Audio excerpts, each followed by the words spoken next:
Good afternoon, St. Joe Bears. I'm Marcy Wiesmus. I'm a 22-year teacher. I would like to say I'm 22 years old, but I am a 22-year teacher here in the St. Joe Public Schools.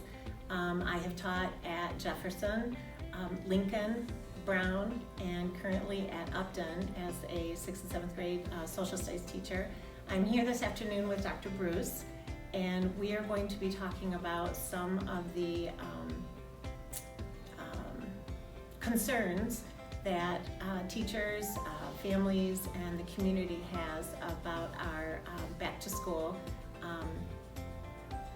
face-to-face format going back for to school. Yeah, going back to school. So Dr. Bruce, thank you for offering to do this video. I think the more information our families and staff and the students have, I think the more we're all going to be together to push forward and push through and come out on the other end of this situation, because there is an end. There is an end, and we're going to see it through. Yep. So Dr. Bruce had asked me to send a few questions to him covering some top points that we talked about last Friday when we met informally, and we just thought it was really good information to get to everyone else. So I'm going to go ahead and start with my first question. Does that work for you? Sure. And we'll go sure. from there. Let me jump in real quick. You'll notice we're not wearing our masks right now, and the idea was, I think whenever you come into a new situation, Marcy and I have not been friends in the past or anything. We're not sure where we stand with, cooties or viruses or anything like that. So we chose to use the restaurant model, which is we both wore our masks in, we got here, we were apart by 6 feet or better, and now we're taking our masks off. So this is one of those things, I think, as we come back to school where we kind of have to figure out people that are not in our tribe or not in our family already, what is our comfort level, and being able to figure out, what am I comfortable with? I may be somebody that's still really homebound as opposed to somebody that's out going to restaurants and going to the beach and so forth. So please be aware of that as you come back and you start working in your classrooms or visiting school sites and all that. Just be aware that other people have different levels of comfort than you do. So based on conversation, this is where we are today. Yeah. So Marcy had some great questions. As she said, we had a great conversation last week. We figured, hey, the best way to get this information out is to do something like this with y'all. So Marcy, go ahead. All right. So last week, John Bachelor sent out a staff survey, and we got the results over the weekend. We looked at 40 staff members that were uncomfortable with coming back to face-to-face for the fall. So what can you tell us about how the return to learn face-to-face instruction decision was reached, and what the teachers can rely on for a safe return to learn experience for all? And I will put a caveat in there that when we met last Friday, we had not gotten the email with the new plan of our phase-in or our step-in, and that has really changed some of the anxiety. It's lower. The anxiety is lower with the people that I've spoken to, both families, students, and fellow colleagues. So if we could just talk about that a little bit, about Sure. how the district came to the face-to-face decision, Yep. and then the phase-in plan, and how we're moving forward with that. All right. So the face-to-face decision, and I can say all of this stuff is happening so fast. New information, new guidelines, new executive orders, sometimes Friday night at 10 p.m. kind of thing. So every little step we take is based on something else that we know from the health department, from the governor's office, from executive orders, even our own professional organizations. Even 2 weeks ago, we were still just trying to decide as superintendents and even board presidents sitting together, what's the best way to come back? And there's a lot of things on the table. Do you go face-to-face? Do you go remote? And for the most part in Berrien County, we are relying on data and information from the Berrien County Health Department, and from that information, that's where we designed our plans that came out to you about let's go back face-to-face. If we go to phase 3, that turns into a remote option, which means your students are with you still and you're taking care of those students, but while they're at home. or our families have a choice. If they're not comfortable with the face-to-face model, they can go virtual. So we're basically offering 2 different models, and it goes from there. Back to the Berrien County Health Department. There's probably about 3 or 4 weeks ago, a data metric came out that said if you were within 3%, 1 to 3% of positivity, in other words, out of all the tests that are taken in Berrien County, test kits for COVID-19, if you were within 1 to 3%, you were in a safe zone. A few weeks ago, we were at 4.6, and then it dropped down to 4.3, it went down to 3, it got down below 3 about a week or 2 ago, and so overall, the Berrien County Health Department says we're about a 3.5. A couple weeks ago, I noticed that CDC said anything below 5% is a safe zone. So based on that information, that's what we chose to use for the face-to-face instruction.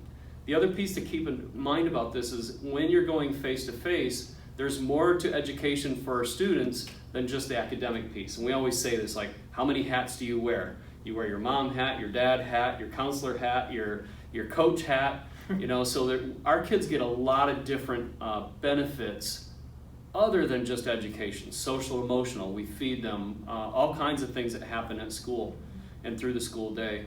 So the other idea coming out of our health departments and even CDC was that value that a student has when they're in school all day with our teachers is a huge benefit compared to the small percentage of students that may get an illness.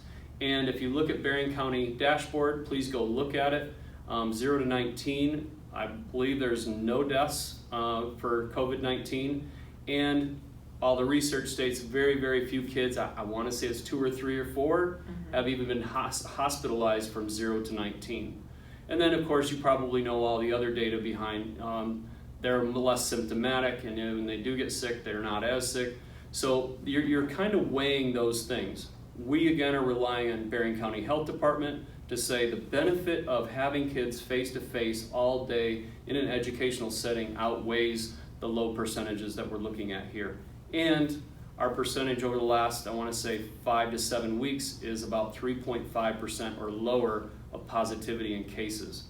And also keep in mind, Berrien County, at least last week, offered more COVID-19 test kits than any other county in Michigan. So we're really well screened, and in that screening we have very low numbers. So that's the reason for going back face-to-face or offering that option as opposed to a hybrid option that was an older model earlier this summer, or even a totally remote option, which you'll see in some of the neighboring districts or in the bigger cities, more hot zones, southeast Michigan, that kind of thing.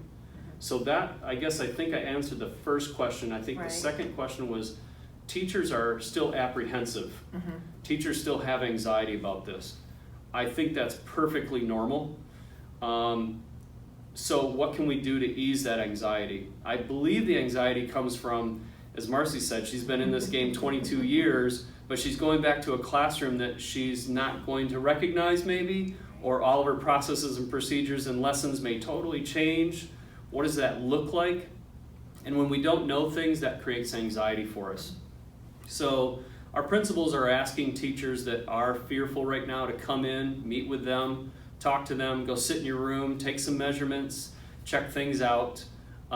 Things won't be that bad. I think we can overcome this.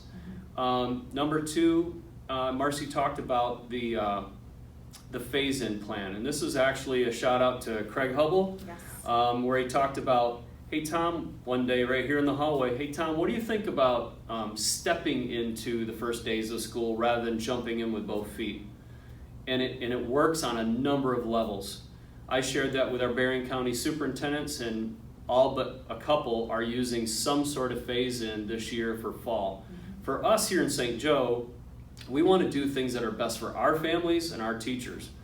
As you know, or maybe you don't, we don't have air conditioning in our elementary schools, so we have to think about that. How does that work? And we also have to be ready for remote instruction. We could go to phase 3 at any point in time. So rather than just emergency meeting, let's go to phase 3, now we're in remote instruction, we need time to make sure our technology, our connection, our communications, our software, hardware, everything's working. The other piece of this is to allow teachers and students to step in easily or phase into the first days of school. I can't imagine being at any of our schools, let alone the high school with almost 1,100 kids and everybody there all day in the first days of school. Nothing this fall will look the same as it looked last fall. How we move through classrooms, how we enter schools, how we use the restroom, how we eat together, all those things had to be redesigned and reimagined. So I think our people can do this, and they've been involved in a lot of this stuff, but to kind of ease into it over the first 2 weeks will be very, very important for our families, for our students to get to know their new teachers, their new schedules, our teachers to understand how are the kids moving through the school, what are my responsibilities as a teacher. It's all new stuff. So the phase-in model, Marcy, was really a quarter of the students. We have 4 days in the first week, quarter of the students, quarter of the students, quarter of the students, quarter of the students for a half day. No lunch. Next week, the second week, we would do 50% of the students for a half day.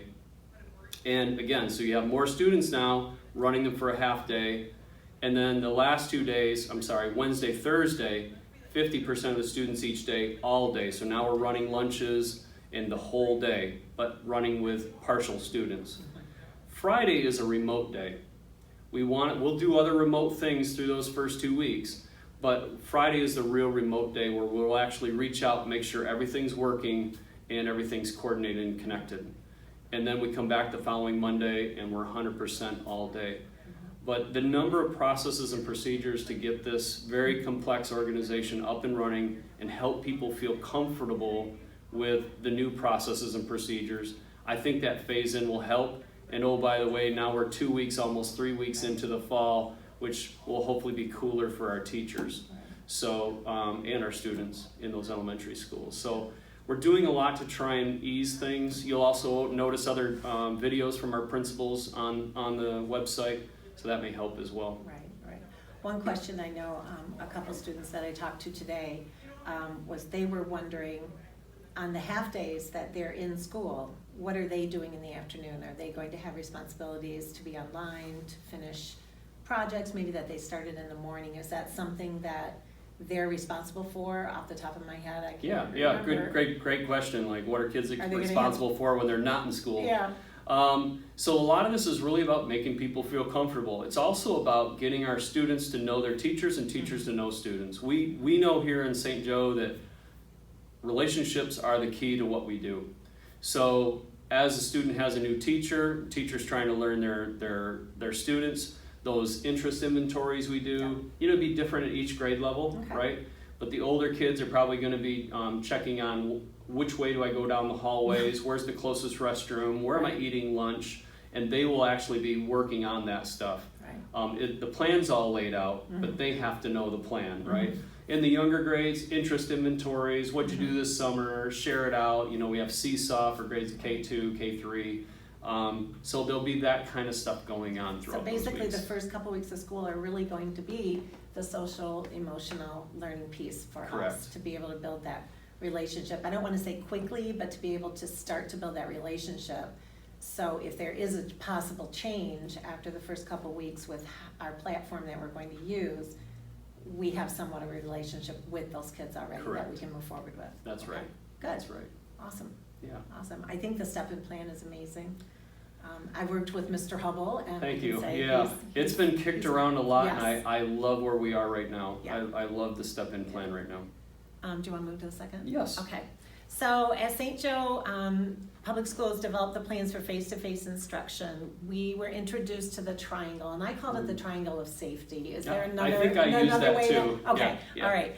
And how it relates to safely navigating the COVID guidelines for return to learn.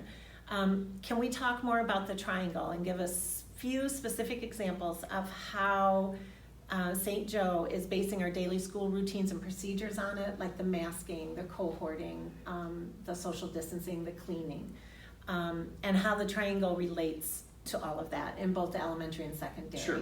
So it just kind of gives us an idea of, okay, easy to remember, right? Yep. The triangle. Yep. Now, is it an equilateral scalene or, doesn't matter, right? Right, They all right. equal 180. Three So, sides. yeah, I think that's an easy visual for people to wrap their heads around. So I thought if we could spend some time talking about that, Sure. that might allow people to go, oh, okay, I'm understanding this a little better. This was a huge piece for us because early in the summer and obviously in the spring it was 6 feet safety distance, 6 feet safety distance. And superintendents and school leaders were looking at this going, okay, so if we have to check kids in at the door in the morning, high school again, 1,000 kids, 6 feet apart, how far is that, right? You're over a mile, I think, right? So, and then how do you handle all that? What about transportation? How do you keep kids 6 feet apart in transportation? You really can't. So that really threw us for a loop. How do we handle transportation? You're gonna put 12 kids on a bus? Well, so as CDC and health departments and so forth continue to work and they looked at more recent research, the CDC came up with a 6 foot safety distance. And I read the other day and actually put this article on our website. It's from Wired magazine, but it has some great resources in it. The CDC came up with that 6 foot safety distance years ago for respiratory illness. Okay. So it wasn't based for COVID. But COVID's a respiratory illness, so it works. American Pediatrics Academy and I want to say the World Health Organization, they are at the 2 to 3 foot range. And so now you come into and they start talking about cohorting, which is one of the vertices of the triangle. And you talk about wearing masks and you talk about social distance. The social distance kind of kills us in education because that's what we do. Learning is social. Teaching is social. So how do you social distance? So you rely on the other sides of the triangle. You rely on the mask and you rely on cohorting. The idea behind cohorting, that angle is about if we need to trace, if we need to find out who was a close contact to a student or a staff member, then it's easy to do because they're in little tribes or families, right? Right. Which I think people have kind of naturally done since our shutdown, and I think that's become a habit for people almost, that they stay within those groups of people. And if you think about it, when we start a new one, it's kind of uncomfortable at first because you don't know what their values are, what their beliefs are, what kind of experiences they've had with COVID. And what I found is people's experience with COVID kind of sets their levels of caution. Right. So this is what I talked about maybe in the beginning of the video is as we come back to the schools, make sure you're aware that other people have different experiences with this virus. So, so on the triangle, obviously the face mask. If you can't wear a face mask, we're at lunch, then I should rely on social distancing and I should rely on cohorting. Okay? If I can't cohort, so in the secondary schools, our schedules don't allow us. We've tried looking at block schedules and staggered schedules and all kinds of things. It's just not possible. Now you will have kind of a cohort because each day it'll be the same kids or the same teachers, but that's not like in 3rd grade, right? So social distance and mask will be more important at the secondary. And early on, we were masked all day, every day for secondary, where elementary could remove their mask once they got in their cohort. Now with more recent executive orders and cautions, elementary's wearing a mask as well. But the other reason for elementary to wear a mask, even though they're cohorted, is because we know we'll have to do small group. We know they're huggers, right? We know we're gonna have to get down and talk to kids and this and that. So it's just part of the deal that even though they're cohorted, we want them to wear a mask at this point. So you have your social distancing. If you can't social distance, then you rely on your cohort and your mask. So the idea is if you can't do one of those, rely on the other two as much as you can. I think teachers are looking at how do I do 6 feet of distance in a classroom? Well, we can do 2 to 3. And we try and maximize the best we can based on what we have. Again, the benefit our schools and our teachers offer our kids outweighs a lot of the things we're trying to fight against here. So we're going to be day 1, week 1, we're going to be ultra cautious. We're going to run everything as best we can. We're going to clean like crazy. We're going to disinfect like crazy. We're going to really watch our steps and what we're doing. that will look different than week 3, Right. which will look different than, month 3. Right. I tell people go back and think about how we reacted and how we acted in February, March, and even April. In my family, I was the only one going out to get groceries. Everybody else stayed in the house. I wiped everything down. Some things we left outside for 3 days. That's very different from how I act today and our family acts today. Right. Because we know more and things are under control more. Right. So again, I think week 1, day 1 will be very different from week 3, day 3, or month 3. But we have to start with stringent pieces in place to help people feel comfortable and to see how things work. Okay. We had also talked about the idea of how to support our students that aren't able to mask, that might have a medical condition or, a medical condition, because they Right. would have to have that in order not to be masked during Correct. the day. So how do teachers support those students then with the cohorting and the triangle type of thing as an example? So how that will go is, it's going to be, if a student cannot wear a mask for some reason, claustrophobic, can't breathe, whatever it may be, the district will ask for a doctor's note. Okay. Okay? If a doctor's note comes back, then we would start almost like a 504 process, Okay. which is we want to make sure there's accommodations for that student. 504, the idea is that it's not special ed, Right. it's general ed, but the idea is I have a doctor identified health reason, but I also have to have access to education, Right. right? So if I have to go get my blood drawn every 2 hours and I'm missing class, you can't give me a D for missing something, Right. right? So that's Right. the idea. Right. So with the mask, it'd be the same idea. Is if you have a health condition, mom and dad take you to the doctor, we get a doctor's note, and then we would work with that family and that student to figure out what are the next other steps we could do. Okay.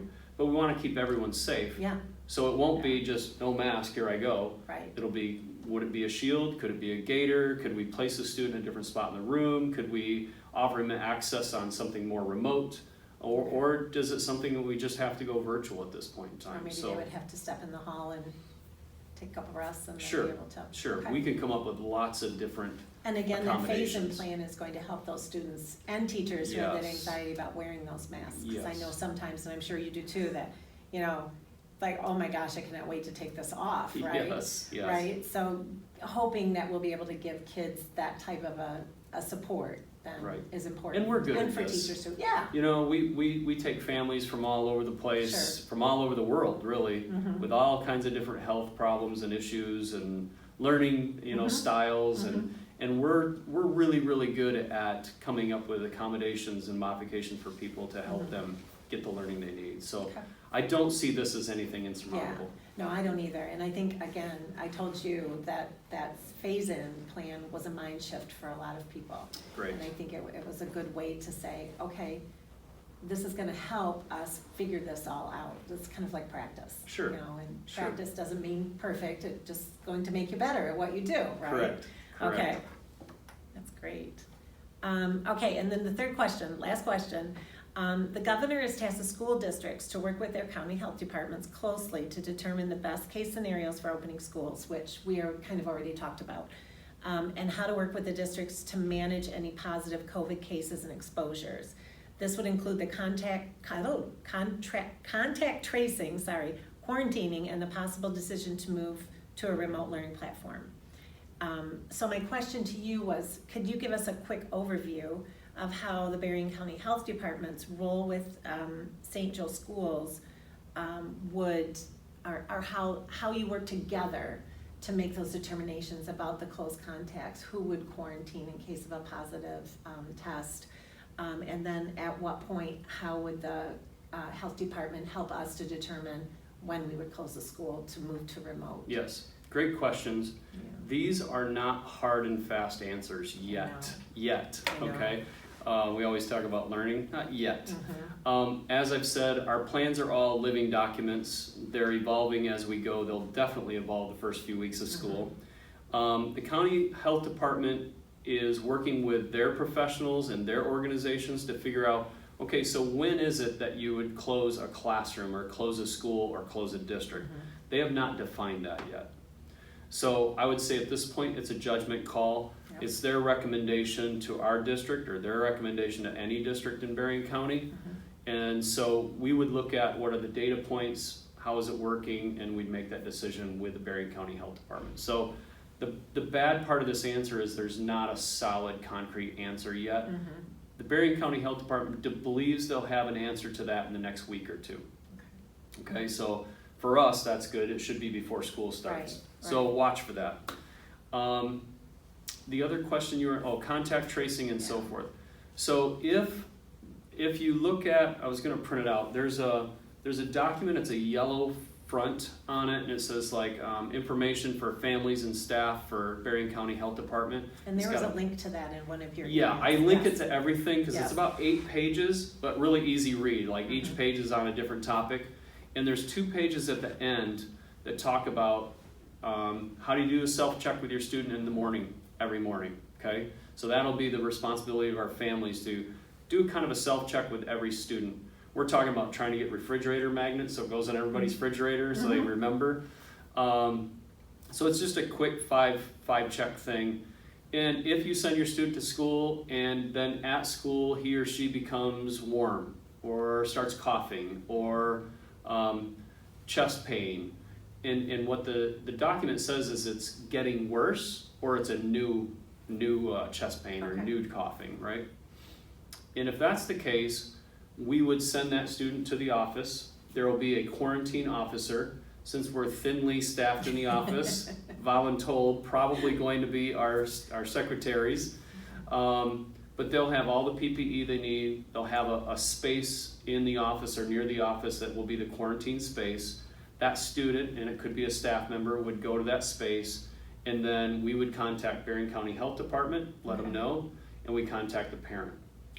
Okay, or the spouse, and take their temperature, all that, and they would be picked up immediately. Right? Now, if a test comes back positive, we would expect the family could contact Berrien County Health Department, but we would do it also. So that's when the contact tracing begins. Then the Berrien County Health Department totally takes over. So there's no confidentiality piece for us. We want to try and keep confidentiality, names and all that out of it. But Berrien County Health Department, they would call the family, they would talk to the student, they may call us to say, so what cohort are they in or what classes do they take?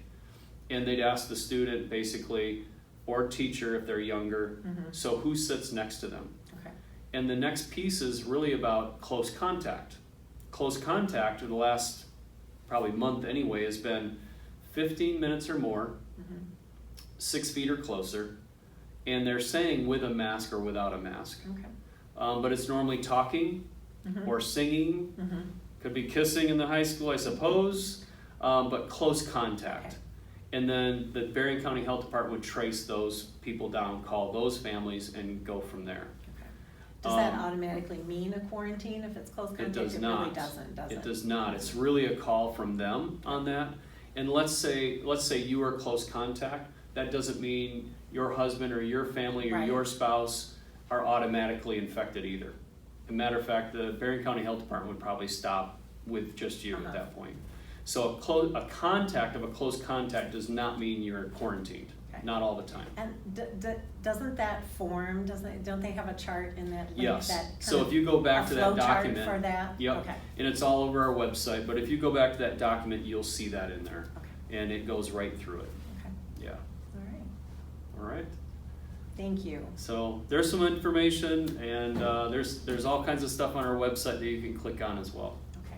Thank you, Dr. Bruce, for meeting with me. I think that was great. Thank you very much. We've got a lot of good information for people. Yeah. I know it was a lot for me to wrap my head around it when we met last week, but after mulling it over the weekend and then looking at that phase-in plan, it just, like I said, it was a mind shift for me. So I think the more information, our staff has, our parapros, our bus drivers, everyone, the whole community, the whole St. Joe community, including the students, I think that's gonna really help us come to school with a smile under our mask. Yes. Our eyes will be speaking smiling. of masks, I think everybody knows, but we're furnishing 2 masks for every teacher, 2 masks for every student. And also Dr. Jill here in town has gave us free masks that have a window in them. Oh, okay. So we can try those out as Okay. well, so All right. students can actually see your face and if And- you're smiling or give them the teacher look or not. We kind of have a saying in our house nowadays that we just go, hey, humor helps. So at some Absolutely. point, we just have to, Yeah. we're just gonna have to smile about it. Right. behind our mask. So, Well, thank you very much. Thank you, All I right. appreciate it. And thank you. Can't wait to see you guys when you come back. All right. Have a great afternoon.